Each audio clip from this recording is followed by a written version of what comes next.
C'est ce que j'ai indiqué. Je l'ai indiqué, je le dis clairement. Voilà un attentat, le président de la République l'a dit le premier, qui est un attentat terroriste. Donc le terrorisme islamiste a à nouveau frappé la France, après avoir frappé il y a quelques semaines d'autres pays, l'Allemagne et d'autres pays aussi. Mais c'est aussi, je le redis, je n'ai pas peur de le dire, le fait de désordre migratoire qui cause ces dégâts aussi. On le voit bien dans ce cas-là de façon assez éclatante. J'en tire deux leçons vis-à-vis d'Algérie, puisqu'on octroie beaucoup de visas. La France a tendu la main. Quelles que soient les plaies parfois vives de l'histoire, aucun pays, quelle que soit l'histoire qui peut nous séparer, n'a un droit de tirage pour humilier la France. Je suis partisan, puisque la méthode douce a été utilisée avec l'Algérie, de poser un rapport de force.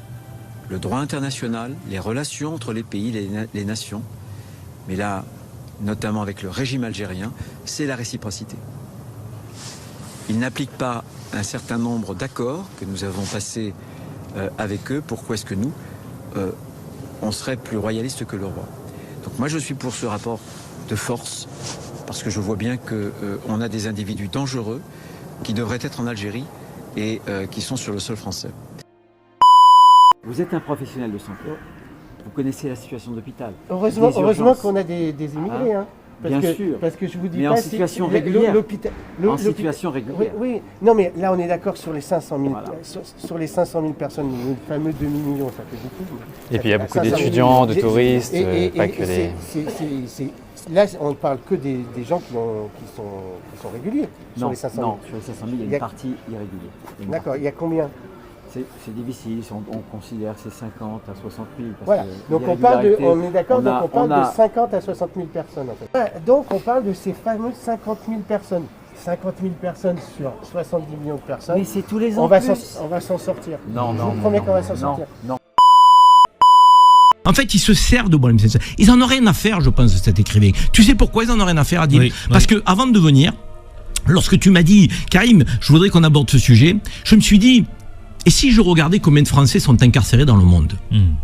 Eh bien, tu sais, Adil, on a plus de 1600 Français qui sont incarcérés dans le monde. Ouais. Alors, pour certains, trafic de drogue, pour certains, crimes sexuels, pour certains, des faits gravissimes. Mais pour certains, vous savez, Théo Clair, ça te dit rien, toi, Théo Clair, 32 ans, 3 ans de prison en Azerbaïdjan pour un graffiti dans le métro.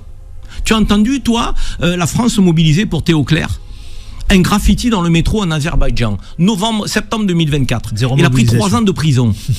Tu penses que la peine est aujourd'hui légitime? Tu as entendu les autorités françaises? Tu as entendu le ministre de l'Intérieur dire un de nos compatriotes, Théo Clair, 32 ans, incarcéré pendant 3 ans dans une prison azerbaïdjanaise pour un graffiti dans le métro. Personne n'a rien dit. Ils s'en foutent complètement. Donc, il s'est passé encore une fois comme une lettre à la poste. Victor Dupont, incarcéré en Tunisie. Pareil, je veux dire, Victor Dupont, on l'a suspecté d'être un espion, donc il est incarcéré. Mourad Zeghidi, je vais te parler d'un ami, Mourad Zeghidi, franco-tunisien, ancien journaliste de Canal+, qui a pris la parole en Tunisie sur une radio. Il n'a rien dit de dramatique. Vedette, il a insulté personne. Journaliste vedette, très bon journaliste, un homme remarquable, de culture, de gentillesse. Donc, il est en prison aujourd'hui. Il est franco-tunisien. Ça veut dire que Mourad Zeghidi, ce franco-tunisien, il n'intéresse pas Retailleau. Il n'intéresse pas les autorités françaises. Il n'intéresse pas l'intelligence française sur tous les plateaux télé. Sansal. Boualem Sansal qui est devenu français il y a 4 mois ou il y a 5 mois. Donc, alors lui, pour le coup, lui on y met le paquet. Mais pourquoi on met le paquet? Parce qu'en réalité, c'est pas l'écrivain qu'on défend, c'est la possibilité qu'on a de rentrer en conflit avec l'Algérie. Il nous faut trouver aujourd'hui des éléments de tension avec l'Algérie pour certains politiques français, pour certains pseudo-intellectuels français. Ils ont une dent contre l'Algérie. Alors je sais bien que l'Algérie a obtenu son indépendance par la guerre, qu'elle est devenue souveraine donc par les armes, par la résistance, contrairement au Maroc et à la Tunisie qui n'étaient pas des départements français et qui sont sortis par un protectorat en douceur. Je viens de Seine-Saint-Denis et quand j'étais petite, j'étais pas de droite, j'étais pas de gauche. Je savais pas ce que ça voulait dire la droite et la gauche. Mais je savais qu'à 15 ans, parce que j'étais une jeune femme, je pouvais pas sortir de chez moi sans avoir peur. Que parfois j'étais obligée de changer de tenue quand j'arrivais là où j'allais. Et parce que je savais que je pouvais me faire agresser. Je me suis fait voler mon téléphone plus de 15 fois. Dans le RERB, dans le tramway, dans le RERE. Et quand je rentrais chez moi, j'avais les larmes aux yeux. Et j'avais honte de dire à mes parents qu'ils devaient me racheter un téléphone parce que je pensais que c'était de ma faute si je m'étais fait agresser. J'ai compris. Il se trouve, Sarah Knafo, que je suis aussi une jeune femme. Je crois en plus qu'on a à peu près le même âge et qu'on arrive à ce moment des débats politiques. Je vais vous dire comme je le pense et avec tout mon cœur. Ce moment abject pour les droits des femmes. Ce moment où vous instrumentalisez le droit des femmes. Ce moment où vous dites, et par ailleurs vous êtes assez mal placé, sachant que vous êtes dans un parti dont le leader, Éric Zemmour, est lui-même poursuivi pour violence sexuelle. Adrien Quatennens ne siège plus dans mon groupe et n'est plus élu. Dans plusieurs mois, Mediapart a enquêté et recueilli le témoignage de 8 femmes.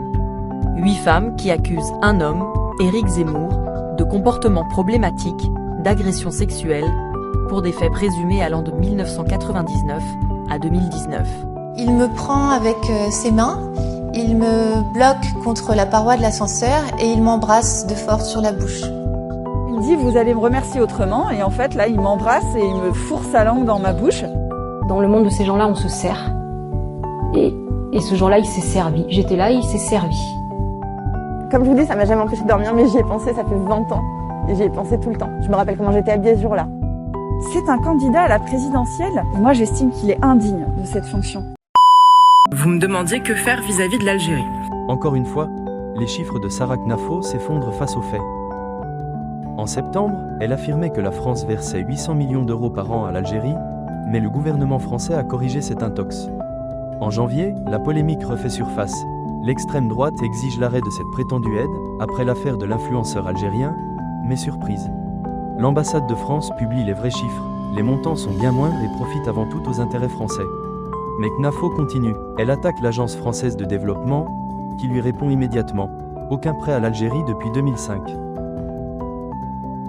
L'Algérie, qui a remboursé toutes ses dettes, refuse catégoriquement l'endettement extérieur, car selon le président Tebboune, s'endetter serait une trahison aux martyrs.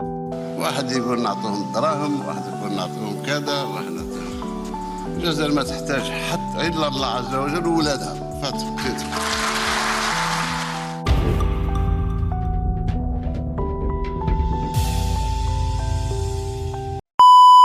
Qu'Annie Rose, la plupart des kidnappés ont été kidnappés par des civils et que Chiri, Kfir et Ariel ont été kidnappés par des civils. Les civils à Gaza sont autant responsables que les membres du Hamas et du djihad islamique. Tout cela devra à un moment ou à un autre être payé et être payé au prix fort. Et donc effectivement, on ne peut que soutenir le plan Trump et décider une bonne fois pour toutes que la bande de Gaza doit devenir une zone vierge. Il faut que ces gens-là aillent vivre ailleurs, qu'une génération entière puisse aller se ressourcer mentalement dans d'autres univers, mais certainement pas à côté des Israéliens, à côté des Juifs, qu'ils veulent de toute façon éradiquer, exterminer. C'est terminé ce temps-là, ce temps est terminé, il faut récupérer tous les otages et une fois que tous les otages seront récupérés, il faut vider la bande de Gaza. Never believed that the CIA killed Kennedy. No. You're talking to a guy that's read the entire JFK file. You've seen all the secret stuff? I've seen all of that, and I've seen the 7 pages of the 9/11 report. I've seen it all. You don't say that to people that you can't tell what you saw. Should the Kennedy stuff be released? Yes. Is there anything there that is like, is anybody alive that... The problem is, the things that we can't release have nothing to do with the questions you guys are asking. That's about as far as I can go on it. But like the answers you guys want, pretty much have them. There's very minimal stuff that can't be seen for things that you wouldn't even think are related to that. Why can't we release them? And you're thinking temporally, like, did it stop back then? Right?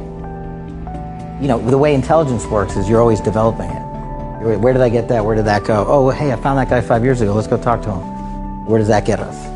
You know, it's a little bit bigger of a jigsaw puzzle. I mean, It's the same. Look, so the 7 pages of the 9/11 report, yes, overnight, that needs to come out. I'm telling you, that's got to go. And there will be some people that are pissed off.